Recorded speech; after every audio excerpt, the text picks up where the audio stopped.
For small nations like ours, caught between East and West, the power of media and geopolitics can be a double-edged sword. These nations often become battlegrounds for competing narratives, with major powers using media to sway both domestic and international opinions, justifying their involvement or shaping perspectives to suit their interests. This manipulation can distort the nation's reality, marginalizing local voices such as those of Artsakh, and making it difficult to secure genuine support. In this context, media narratives, funding for media, and literacy for media are crucial in understanding and shaping the conversation. The ability to critically assess and interpret these narratives is more important than ever. To explore this further, we invited AYF alum Dickran Khodanian, an independent journalist and researcher who has been reporting on-the-ground news from Armenia and Artsakh, witnessing these past few years firsthand.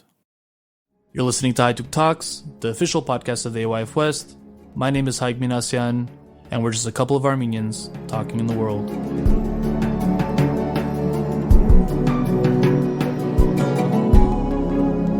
A couple of Armenians talking in the world. Look, someone the other day was asking me, because I make all the map stuff, and I'm always carving up Armenia, and it's getting smaller and smaller, and they were tripping out a little bit. They were getting really upset about it, and they were saying, like, I don't know how you can sit here and analyze our country being broken down more and more. And I told them, you get a little bit desensitized. You got to do it. Someone's got to do it, and it's not easy, but I don't know. It's because maybe it's my specialty or whatever. I can bunker down and get the job done. And so I feel like, do you feel the same way about the work you do in Armenia? Because whether or not you're close to the danger, it's all very depressing, for lack of a better term. I definitely agree that we're extremely desensitized at this point. But do you think everyone's desensitized, or? I don't, but I think a good chunk of Armenians are, because it's like, imagine just being hit constantly over and over again, and getting back up, but not as strong as you would like to, and sometimes giving up. So that's why I don't think everybody is desensitized. I think those who still continue to work despite of everything going on, and holding their head high, and disregarding some very big and I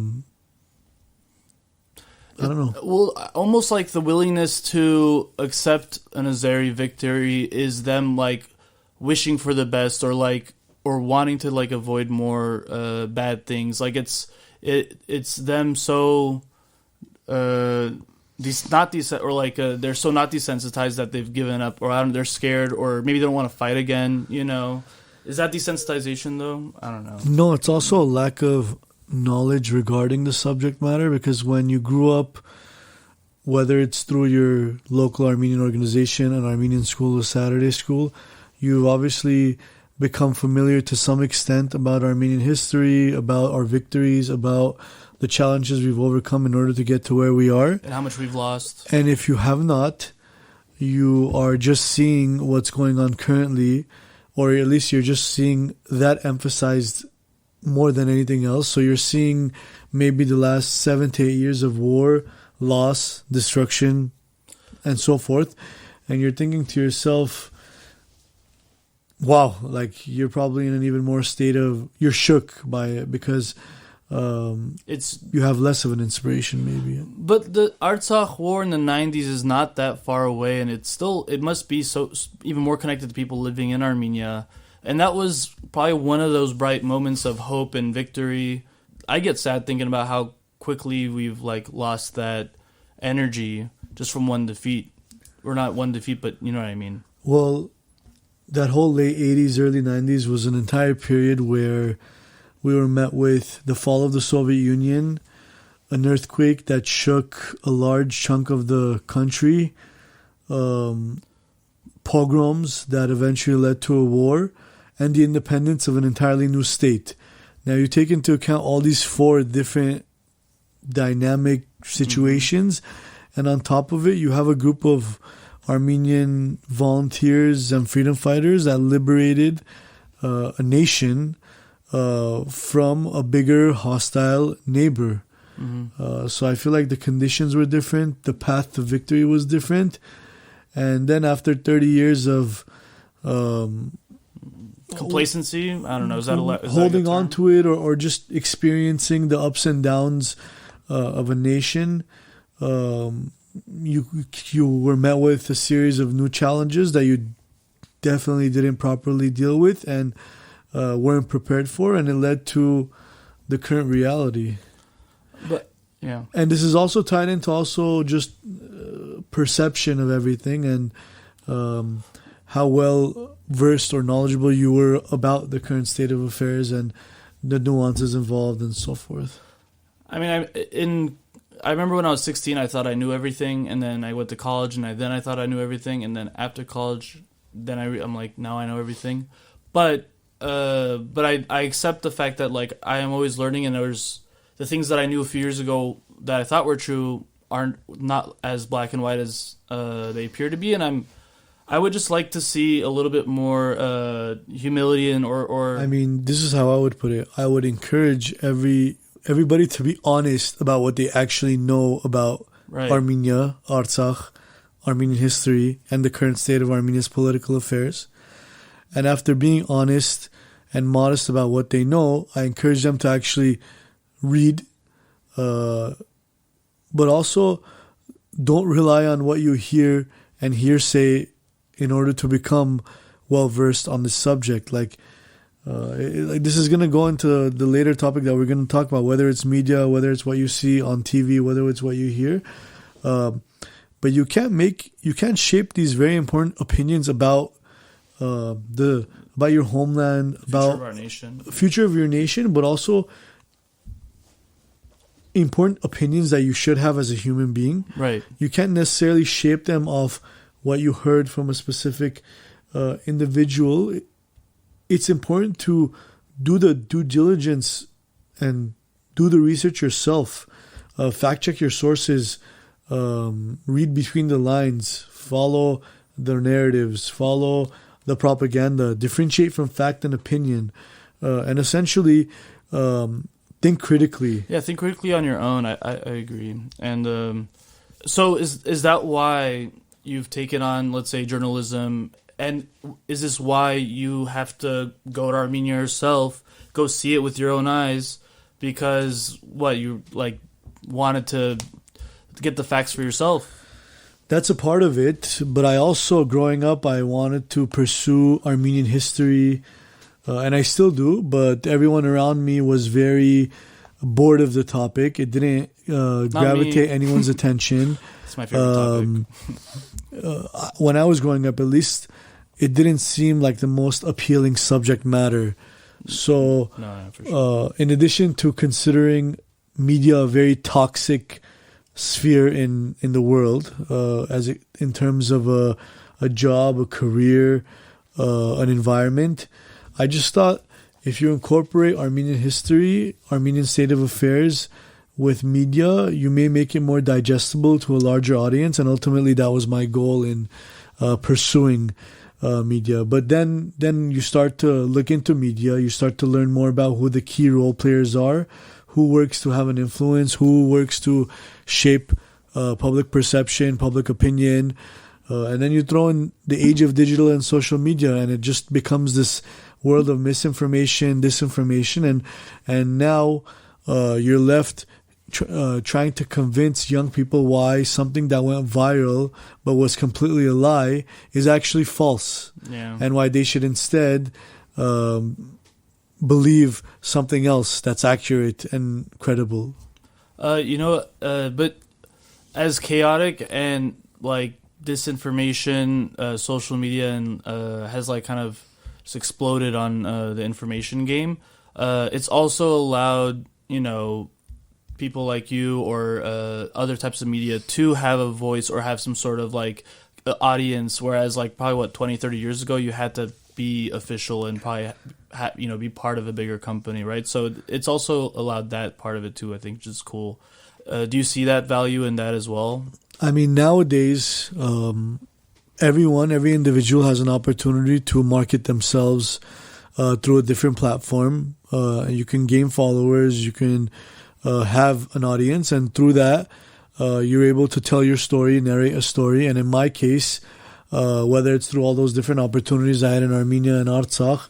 I noticed there was a need, especially because the media in Armenia and abroad is so easily bought, I guess you could say. I feel like they're always trying to appeal to like other people versus like appealing to their true selves or our true like national like needs. You know, they're always like the kind of narratives or the way that they like will write things is like for the odar that's going to read this, or for the, you know, et cetera, et cetera. I mean, whether we like it or not, a big part of the media and those who are orchestrating are appealing to the likes, the shares, and the engagement, right? That's what, right, and then the monetary exactly, or that's what's going to get the most followers, engagement, and in general the followers at the end of the day. So, and unfortunately, Armenia and Artsakh hasn't been the sexiest of topics for right. for anybody to cover. You to be honest, you post something. You're right, tavush now. Like that, we're adding a new random Armenian word that, you know, the world's not going to really like, you know, digest that quickly. They don't recognize it like they recognize Gaza, so it's just not going to get likes. But I mean, is that why you think there's like a lack of kind of attention? Is just it's just not a trendy enough topic, or is there also like just geopolitical pressures on these medias to like, you know, support Azerbaijan because they have oil or something? Well, it's a combination of both. Once these big powers take into account the geopolitical factors of that specific state or government or politics in the region, they're going to utilize media to cover it a specific way or to silence the issue in a specific way in order to benefit those who are at play. Yeah. You know what's funny is like we read about now 30, 40, 50 years later about, you know, the West or the East or whatever, but manipulating like small countries, like not just their governments, but their media. And we're only focused on like Russia here manipulating media, especially in Georgia right now. Like that's what they're afraid of. But I'm like, bro, they're coming at you on all sides. Like they're all trying to manipulate our people for their own exploitative reasons. I mean, so you go to Armenia as an independent journalist because you're seeing a lack, you're seeing a need for something. I mean, what is that lack more specifically?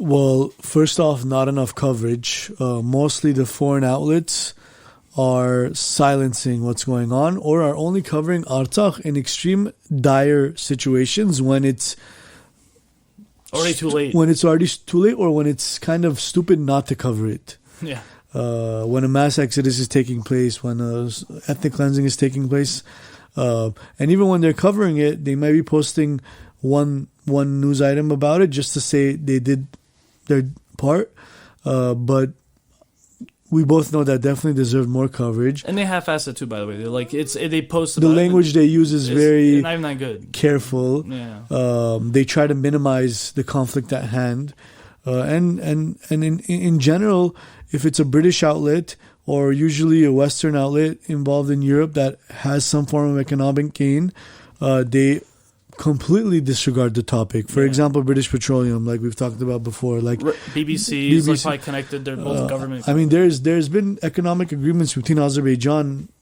and a variety of European countries in Artsakh today. You know, those agreements have been set even when before the war, or like as the war was happening, they were like signing like the mines away to like the UK companies and stuff. I mean, so part of Azerbaijan's genocide and ethnic cleansing of this of Artsakh was so that they could move forward with all these economic gains and promises they've done with all these different countries, and as a result, those countries are obviously going to work to minimize and silence what's going on at hand, and therefore, even if that company, there's a chance that company is not going to cover Artsakh as well as it should. There's a chance they're not going to be present, and there's a chance they're going to completely provide Azerbaijan's narrative in this regard. I mean, the Azeris are smart. That's how you do it. You get all these players to play on your team with economic incentives, and I mean, it's unfortunate. It's messed up, but here you are, let's say, competing with them or going into the battlefield with them in this media space that's saturated with their resources, and you're an individual. Let me put it like this, though. I think there's different categories out there right now, and I think I'm specifically dealing with probably an even smaller category. There's your regular masses that all these mainstream media outlets deal with, There is your general Armenian speaking population. There is your all Armenians around the world, and then there is a category of people who are monitoring the situation closely, generally active, but they still may be susceptible to certain journalists and certain outlets, and they may get lost in this age of misinformation. So there's all these different categories, and I feel like I'm probably tackling one of the smaller ones because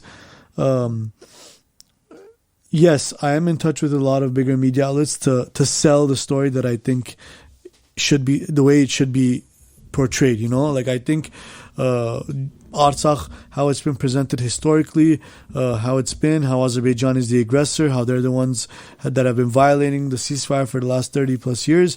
That's the story that we should be telling. The fact of the matter is we're up against larger forces, we're up against a lot of money, and this makes even us Armenians very susceptible to believing the lies that they're portraying in the media. We have a lot of Armenian communities around the world that speak different languages, that live in different countries, and even they can succumb to the influence of Azerbaijan and Turkish propaganda indirectly. Yeah. I see it. And we lose in that case, like easily. And we are losing right now. And that's how, and going as an independent journalist, especially if I have the resources to do so, because nobody's funding me. Let's be honest. Nobody's funding me. I'm not obligated to any media outlet. I'm going because I'm going to tell the story how I'm seeing firsthand, as accurately and as correctly as I possibly can. And to report the truth. Yeah. And the truth is that Azerbaijan is a genocidal aggressor who has been working with Turkey hand in hand to unite the Turkic people in that region. Blatantly said. But that's not what the media want you to know. The media doesn't want you to know that 65 people died just on the way from Artsakh to Hayastan as they were trying to escape or flee from Azerbaijan's dictatorship, because we both know that no Armenian from Artsakh would be able to live in Azerbaijan under its horrific genocidal dictatorial conditions. And that's why the only path to safety was to Armenia.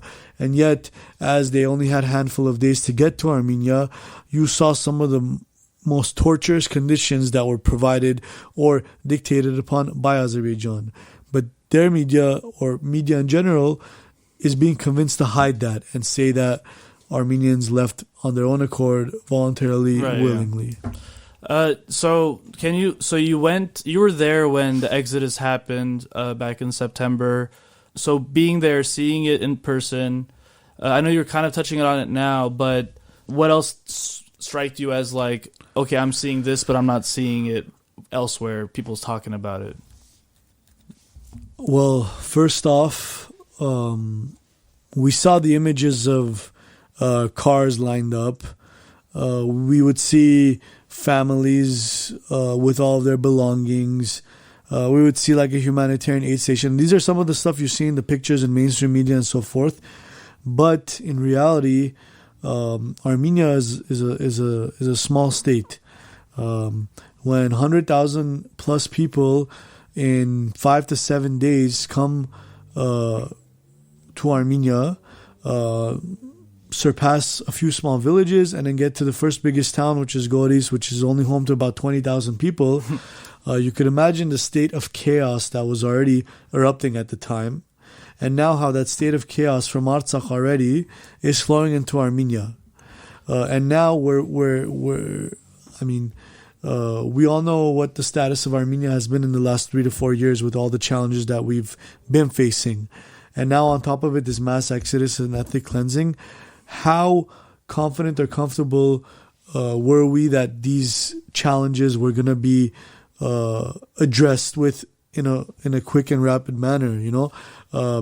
Were all these foreign powers going to come and actually help? What were they going to promise? What did they promise?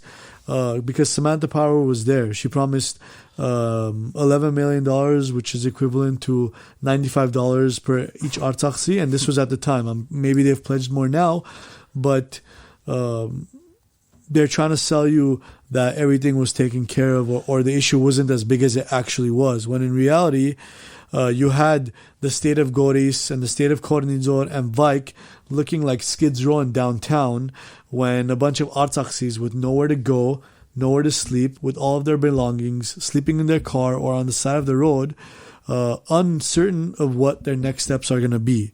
And until today, there's still people like that. There's still Artsaksis like that. There's still Artsaksis that are trying to confirm who was killed in that gas, in the fuel depot explosion that took place in the last few days too. Yeah. But that's not what the media wants you to know. The media doesn't want you to know that there were pregnant people on that way to Armenia. There were... I mean, I agree. I'm thinking about the media that I'm seeing, and you don't. Granted, let's say focus has maybe moved to Tavush, but at the same time, I'm not hearing too much about it. I'm not seeing too much about it either, and it's only been 8 months, whatever. It hasn't been a year, and I don't care how rich of a country you are. Like a ethnic cleansing, big exodus like that would still be in the news in almost every other situation, or something so impactful like that for Armenia would still be very relevant of a thing today. So you're seeing a lack of coverage on the refugees or their status and the reality there. Let's say you're at the place where the refugees are coming in from Artsakh. What was that scene like? Were you the only media there? Were there people from not Goris there kind of with you or observing the same thing? And what was their kind of, how are they treating it? For a few days, there were different representatives from different media outlets, independent and those affiliated with pro-Russian, pro-West, American, European news outlets there. They definitely were present. But each of them was telling a different story at hand. Each of them was telling... a different form of a different piece, let me put it that way. Not all the pieces. Exactly. They're telling a different piece of the story to make it digestible for their people. To make it digestible for their audience.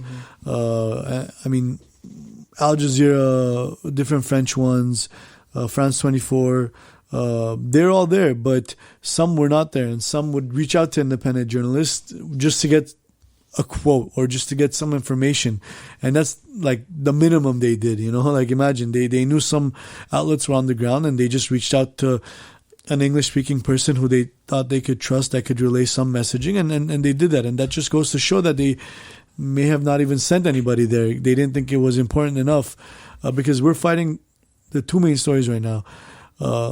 One is that Azerbaijan bombarded the hell out of Artsakh on September 19th.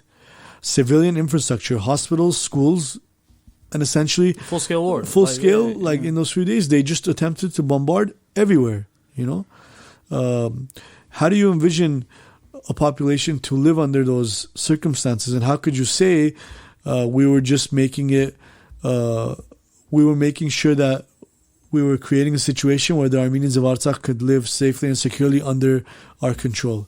Two, the harsh conditions that these Artsakh Armenians did live under and what it now left them with, which is essentially nothing, having to start their lives all over, lack of resources, lack of housing, lack of employment, and after living their last few years constantly seeing war and displacement. So we're not seeing that discussed or touched upon at all. The fact that your average elementary and middle school student has only seen war in the last few years, and there's a chance that there's a high chance that they may have to repeat a grade or they may have to catch up in their terms of in the education system once they go to their new education system. We're not talking about that, because the reason for that is Azerbaijan's war. The reason for that is the blockade, because your school didn't have proper heating, proper food and resources. They made it unlivable there. I mean, it's the definition of genocide and apartheid and ethnic cleansing. I mean, but I thought of two things when you were talking. I thought of one, is there not enough blood for people to care? Like, is that something you ever think about? And then two,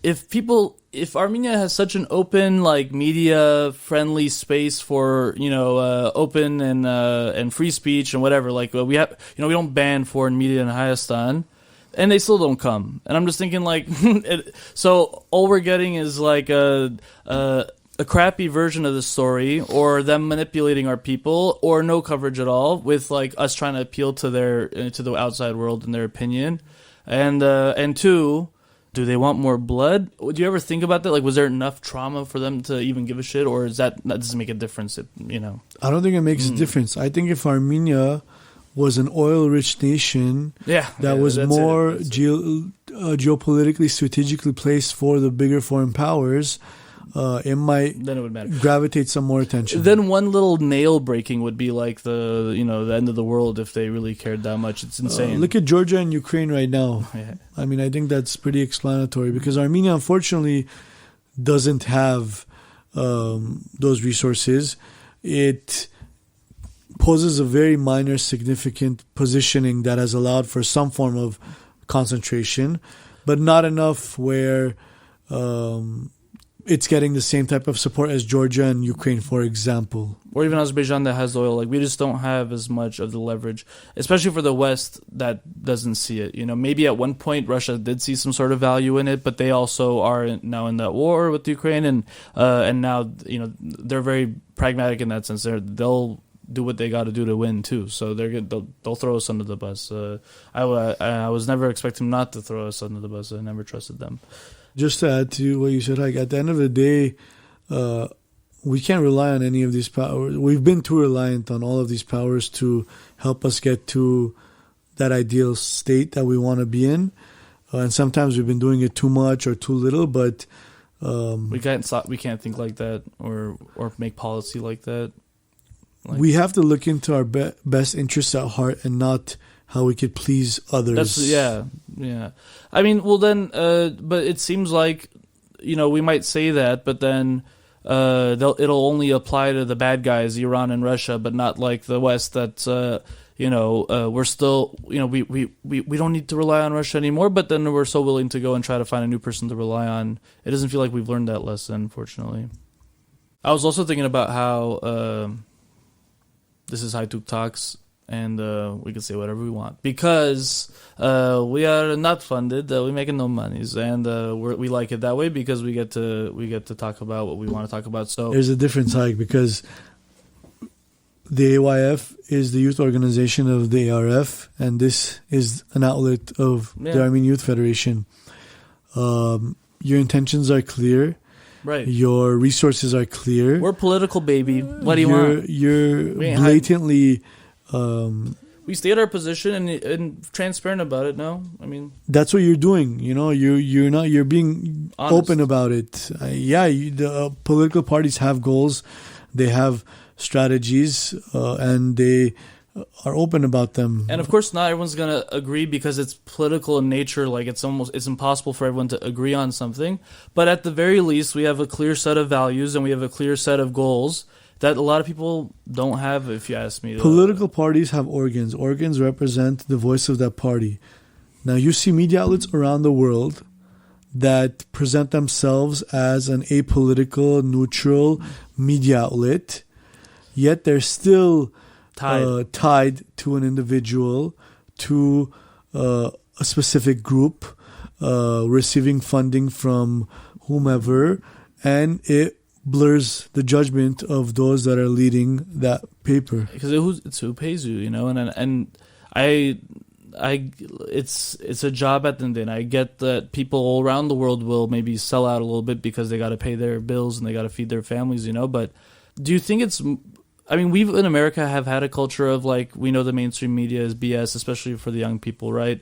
But do they have a culture like that in Armenia of like distrusting the media of their country, or like do they have a propensity to trust foreign media in Armenia more than Armenian media? Do you see any sort of culture like that, like we do here, let's say? I feel like Armenians tend to be happy or are pleased when they do receive non-Armenian coverage or non-Armenian publishing of whatever they said Armenian our name. News. When you see that does please the Armenian people, and that's what I've noticed, at least. I mean, I still can't help it sometimes too. There's something about a white person saying the word parev that gets me very happy, even though it's like, what does that really mean? I mean, also think about it like this: Armenia is only a country of 2.5-3 million. The diaspora collectively maybe almost 8 to 10 million. English speakers are more. Other countries definitely have more people. So these other media outlets that are talking about anything Armenia obviously appeal to a larger number of people than the ones founded by Armenians or in the Armenian language. So if these bigger outlets are covering it, then it's like, like, wow, bigger audience. It's getting big. It's getting more coverage. But I see. But in a lot of cases, is that the best way? Because some of these are twisting the story or are not accurately telling the story as if how accurately it should be presented. But then, okay, how about Armenian, like, not just state media, but Armenia and Armenia, like, what's the difference there then? I know you were saying that there's not enough attention on what's going on, but are we talking about, like, just foreign media or, like, Armenian, like, in Armenian, on this TV channel? How are they talking about what's going on right now? About the current situation? Or? Yeah, like, the whole like, the last few years. I mean, is there something there? Yeah, I mean, they definitely do tell the story about Artsakh and Armenia very differently. What all outlets in Armenia have been covering what happened in September. All have been covering the war. That goes without being said, right? Because your country was at a war. We're covering, or the outlets were covering the situation on the ground, or just whatever the defense ministry and official outlets were publishing at the time.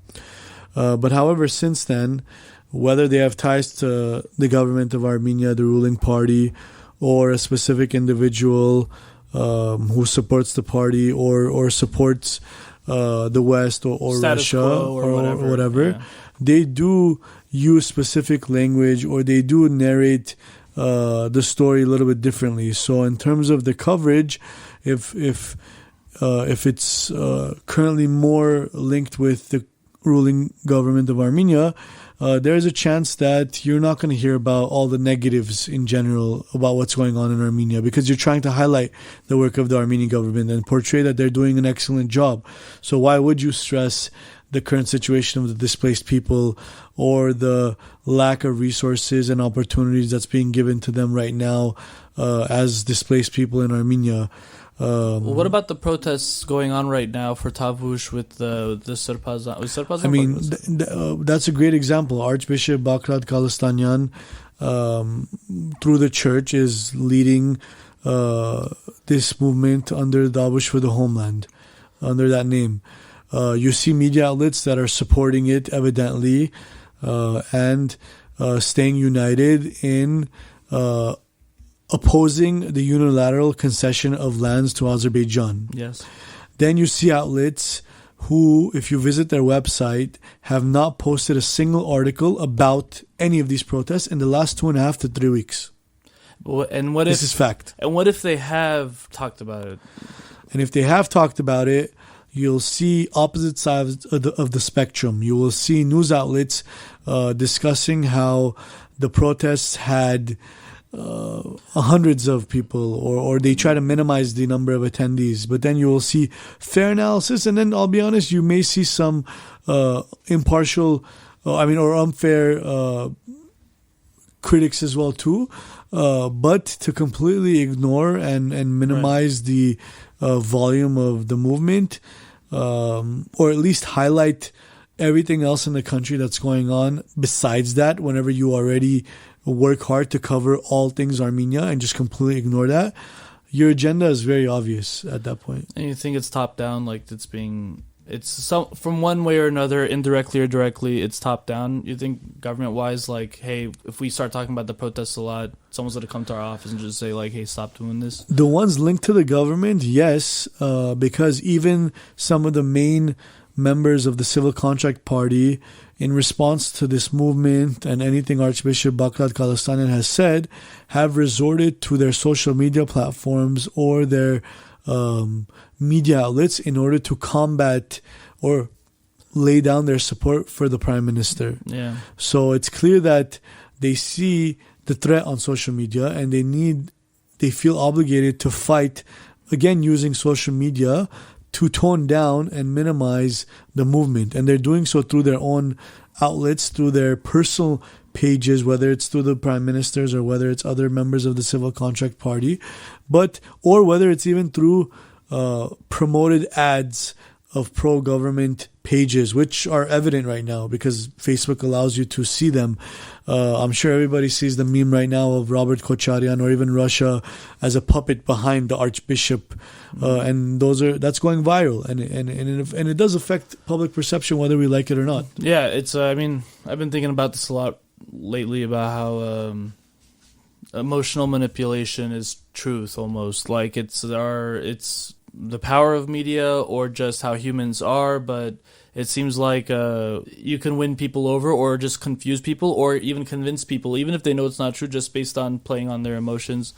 So, I mean, to kind of take it back, what would you like to see happen in terms of at least the media landscape, that could maybe improve the situation as a whole? Would like a law like what Georgia's trying to pass right now be something that could be helpful, or would it just be more like the government needs to get out so that the media can do its thing on its own, or is there something more simple that they can maybe like adopt that? I would like to see a few things personally.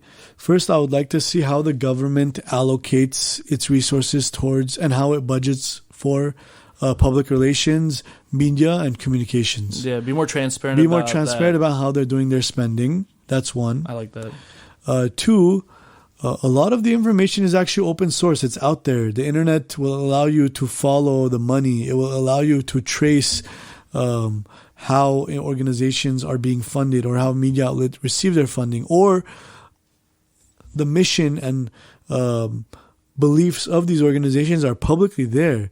What's not being done is young people or the Armenian population at hand doing their due diligence and their responsibility, and that is look into that, read into it, critically question it, follow it. Like you can't just like when you see these news outlets forming left and right and telling a story, and you need to question it, you need to follow it carefully, and you need to source it, and you just need to do. I mean, I just encourage young people in general to do a better job of following, reading, listening, and critically thinking, and analyzing what's the information that is being thrown out there. Yeah. As much as I could sit around and I don't want to blame all these media outlets. I think we're falling for what is obviously being done, and we should be able to see past this. It's not necessarily the Armenian media. The whole media landscape has turned to a situation non-Armenian, Armenian. It's like this everywhere. Yeah, it's like this everywhere. So we have to just be well equipped to digest everything properly, and in order not to fall for lies, falsified narratives, and facades. Do you believe like our media literacy and our ability to like swift through information better, that could be like a really core component to us getting back on our feet and getting our country back in shape, you think, and putting our values? I mean, is that, you think if there was like 5 core things that Armenia could do right now to change its situation, is this one of those things?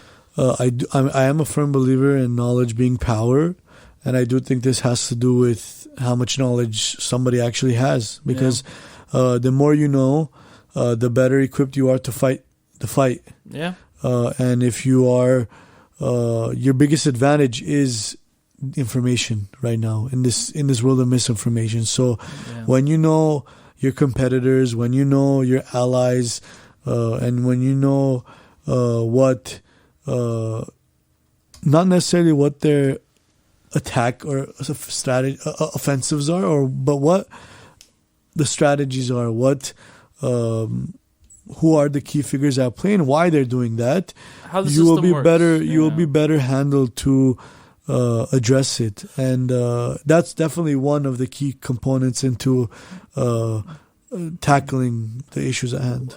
So, in my opinion. And so you went to, I mean, you were one that needed to go and see it yourself. I mean, do you recommend that to diasporans too? Like, look, trust Dickran or trust us. Like, we've been there and you could trust us, but I would still tell you to go it yourself and see it for yourself. I mean, is that something someone can do, first of all, and go kind of see the reality if they wanted to? And even if they went to Armenia, would they figure it out? I mean, I do encourage everybody to visit Armenia and find your role in contributing to its development, understanding the people, and also understanding the current reality.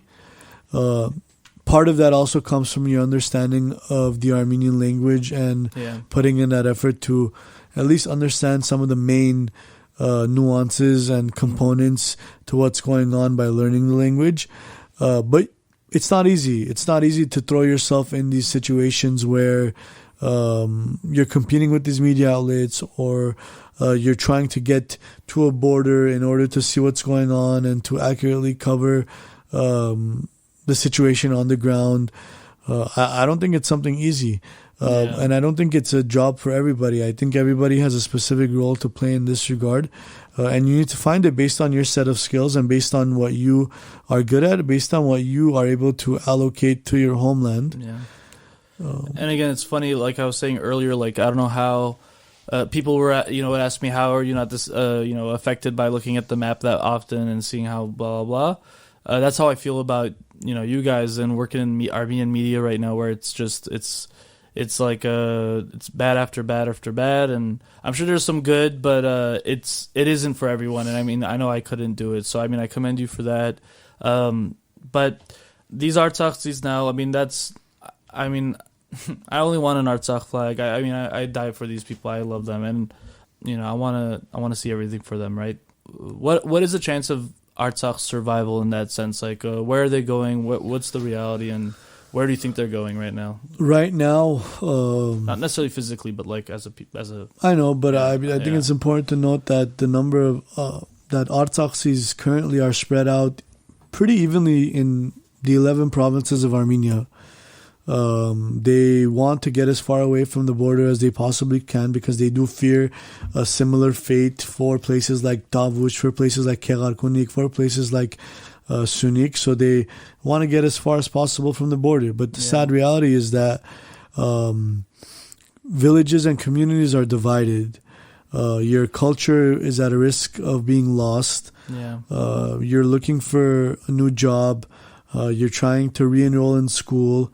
You're dealing with a lot of trauma, and at the same time, you have a very unclear status as a citizen in Armenia, whether it's a displaced person, a refugee, a new citizen, and you're dealing with all of the above on top of it. So, would you say it's kind of similar to like our ancestors in like post-genocide, like just trying to rebuild their lives in like in a scattered place, not knowing where their families are? I mean, look, I also work at the USC Shoah Foundation, which is a center for audio and visual testimonies of Holocaust survivors, including the Armenian genocide.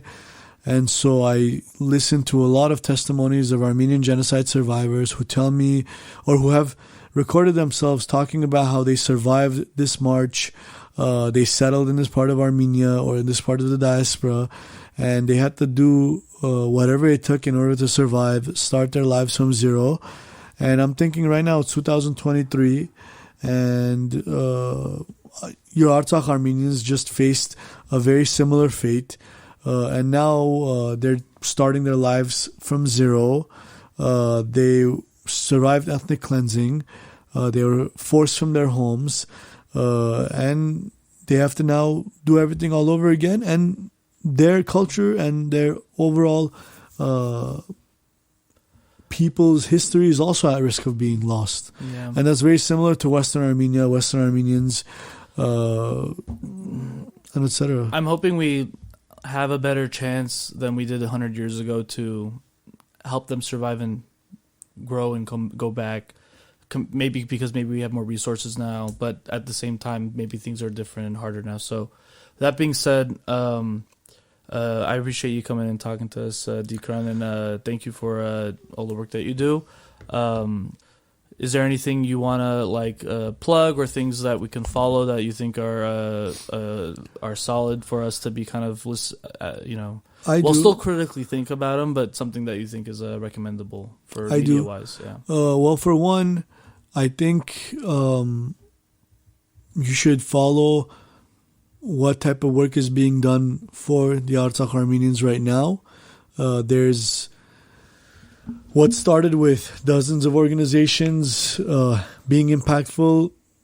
It's hard to be impactful nowadays, but organizations like the Lorik Humanitarian Fund and the Armenian Relief Society are going above and beyond to make sure the Artsakh Armenians are being taken care of. How about All for Armenia? How are they doing? Are they still around? All for Armenia as well. I recommend them as well. They're the first to be on the ground during the days of this mass exodus. So definitely follow them as well. There's a lot. I'm vouching for some of these that I've currently had the opportunity to work with. That I've also volunteered on the ground with. You know them the best. I know them the best, so that's why I can recommend from what I've seen. Because from what I've followed, a lot of them were starting very heavily doing their work in October. A lot of them have slowed down, and I don't blame them. I maybe blame the lack of support, the lack of resources, the lack of donations, because we as Armenians have maybe even been a little bit demoralized or it's been less of a focus nowadays to support all these organizations. So if you weren't well established and well founded, you may have not been able to last or surpass those first few months. And trust me, you need a lot of resources, a lot of financial support to address the calamity we have in front of us. My just biggest piece of advice and encouragement is going to be whatever platforms that you do follow, question it all and fact check it all. Yeah. Because when you do this, you'll start to piece together. It'll make sense. A lot of the information will make much more sense than me just telling you what to follow. I don't want to dictate what you follow. Yeah, I try my best to be on the ground. I have a Twitter page. I have an Instagram page. You're free to follow me and my content because I was in Armenia and Artsakh in 2016 during the 4-day war. I was there in 2020. I was there in Ghapan whenever we lost the road on the border that now has a Welcome to Azerbaijan sign. And I was there in 2023. So I think I provide some experiences, some credible experiences if you want to follow my personal stuff. But I just encourage you, I'm sure you guys follow a lot of English language outlets and a lot of Armenian language outlets, but just be careful. Yeah, think critically. And you know what helps me personally is I grew up just big Armenia history nerd. And so, but then I also have, let's say, I feel pretty confident in my geopolitical takes. But I feel like if you also just understand the underlying context of the geopolitics and the policies and the economics of things, you don't really need to even necessarily read the news that often to just kind of know, what the motivations or the agenda going on is too. So for me, that usually helps. Like I'll look at media just to see the simple facts of the matter, how many people, this, that. But I know, I can kind of get a sense of, I don't need to rely on everything that I'm reading to learn on what's going on. I could already tell it with all the added context that I know over 20, 30 years of following this thing. So I personally recommend just if you could study Armenian history and just understand how global politics is working, that'll also just help your media literacy, obviously. So. And the biggest thing that I want to encourage everybody who's going to be listening or following is follow the map, study the map, remember the flag. Keep it alive. Not just to keep it alive, but these are the top things that I think that should be portrayed as accurately as they possibly can. And with your study of them, you get to decipher wrong from right. So why I'm stressing is the map is because it's important for you to follow the borders of what's going on.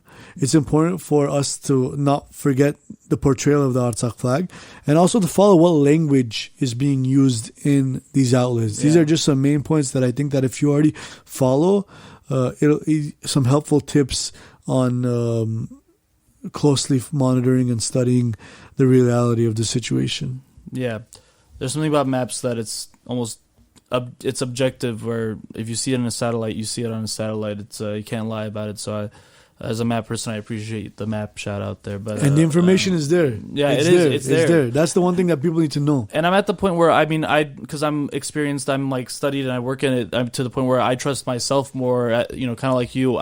Instead of relying on someone else's map, I want to go from the raw data moment and build it myself so I can truly understand it. So I identify with the work that you do, and but I can this is where I'll focus in, since it keeps I'm able to do it with sanity, and then I hope you continue your work, Dickran, and thank you for coming and speaking with us today. Thank you, Haig. I appreciate the invitation. You're listening to Hajduk Talks, the official podcast of the AYF West. My name is Haig Minasyan, and we're just a couple of Armenians talking in the world.